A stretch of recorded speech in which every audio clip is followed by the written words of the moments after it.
What's up, everybody? It's Drew, Project Infinite, back with another quick update video on the 240 project. As you can see, it's dirty as hell. There's cats in my neighborhood and they constantly sleep on the fucking car. It's really annoying, but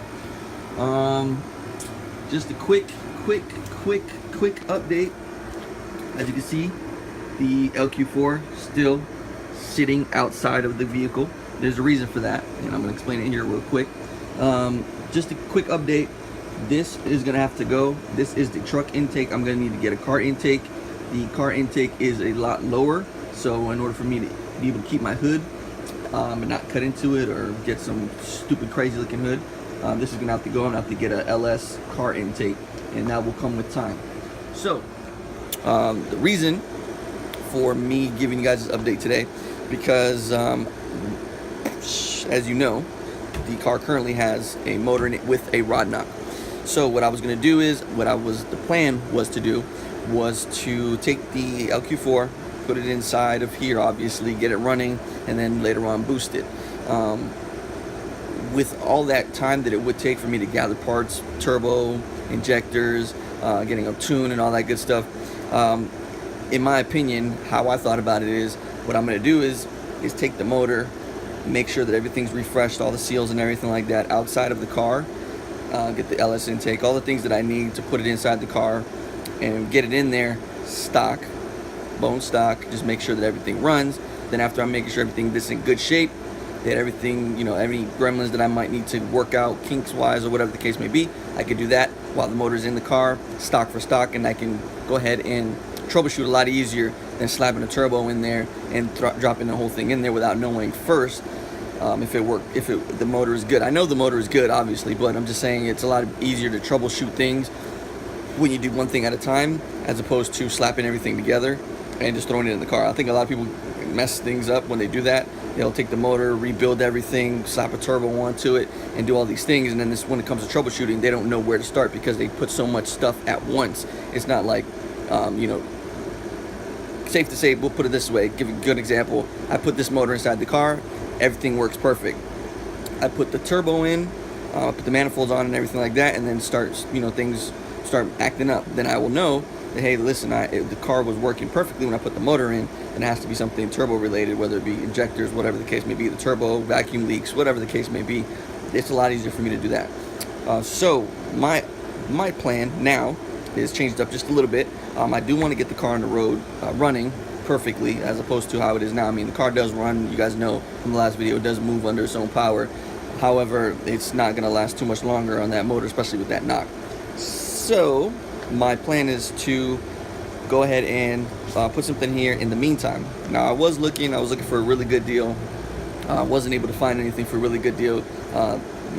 Shout out to my boy Hudson. He actually was able to find, I don't know what that was, it's not like a Mustang. He was able to find on Craigslist somebody who was selling a motor, and I think he was actually sending it to me for the RB stuff. The guy had RB25 stuff. He really wants me to put in a 1J or 2J. Okay. So he really wants me to put a 1J or a 2J in it. He has a 2J GS300, which I'm trying to get soon on the channel. However, how I am, I'm not gonna go ahead and spend that money to put a 2J or 1J inside of the coupe. It just doesn't make any financial sense to me. Not to say that LS motor inside of this car is going to be any cheaper, but just in my opinion, my personal preference. I mean, I love 1J, 2Js. I'm a big fan of them. It's just they get pretty expensive. 9 times out of 10, for example, the transmission for the R154, the one that you want, not the W58. The R154 could be up to $2,000. They are actually going up in price now. I've seen them be for $2,500 with some getting rebuilt or whatnot. So $2,500 for transmission, or $2,000 or $1,500, similar to an LS T56 transmission. It doesn't make any sense to me because that's worth more than the motor at that point in time. And then if something happens to it, it's an older transmission. You got to rebuild it, and it gets expensive. So in my opinion, that's more than what I have in my whole swap with the motor and the 350Z CD009 transmission.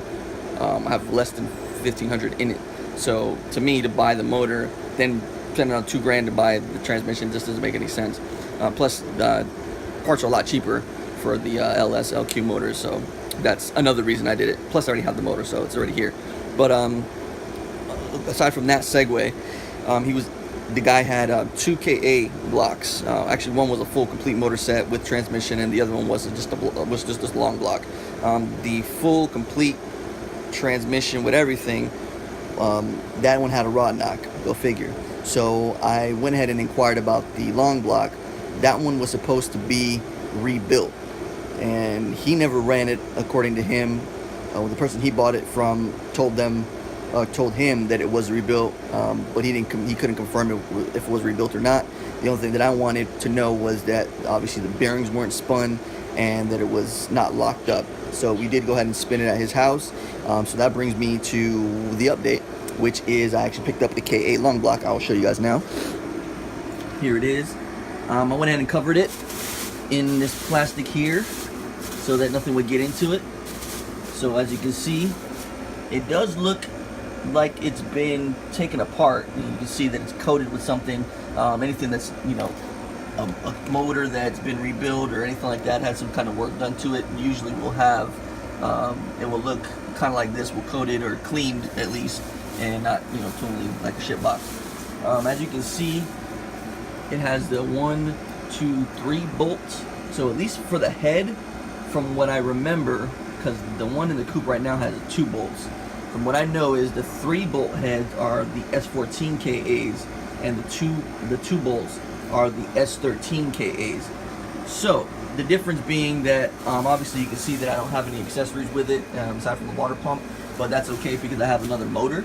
So I'm going to go ahead and take all the accessories from the motor with the rod nut and slap it on here and get the car running on the road so that you know, I have something I can have the extra car to drive. Let me see, it's got this on there, it's got some, you can see the numbers of, there we go, for the focus, there we go. So, you know, it's got the bolts and everything here. So intake manifold, that stuff is missing, as you can see, injectors, just a long block, just the way you would get a long block is, that's what it is right there. So it's all covered up. I'm just waiting to go ahead. I'm gonna probably do it. Today's the 25th of September, so I'm waiting for in October. I'm gonna go ahead, probably the first or second week in October. I wind up yanking this one out, putting all the accessories over into that new motor, and then just get it running. So that should be that. It being an S14 head, it's probably an S14 block, so I'll just assume that it's an S14 block. So being that it's an S14 block, the only thing I really need different is the distributor and the wiring, which I already have, so it's not that big of a deal. Then for this one, then I can start collecting parts, sealing it, make sure everything's okay, so that I can go ahead and slap it into the car itself.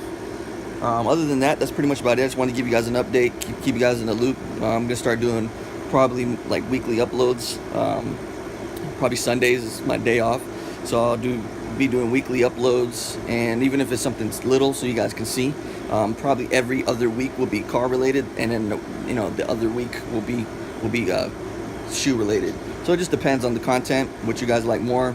Give a thumbs up to this video please if you like it, and I'll know which end to put more content for. Like I said, I'm trying to keep it even. But like, comment, subscribe. I appreciate everybody who has already done that. I'll give you guys an update on the S4 as well. I'll probably do that next weekend, and so you guys can know there obviously is some updates to it. I did get it running since the last time. The AC still's not fixed, but I figured out what the issue was. So I'll give you guys a heads up on that on the next video. So I'll make that just a separate video for the S4, and then I'll keep this video for the 240. So if you guys like what you see, please like, comment, subscribe, share with your friends. Again, it's been Drew, Project Infinite.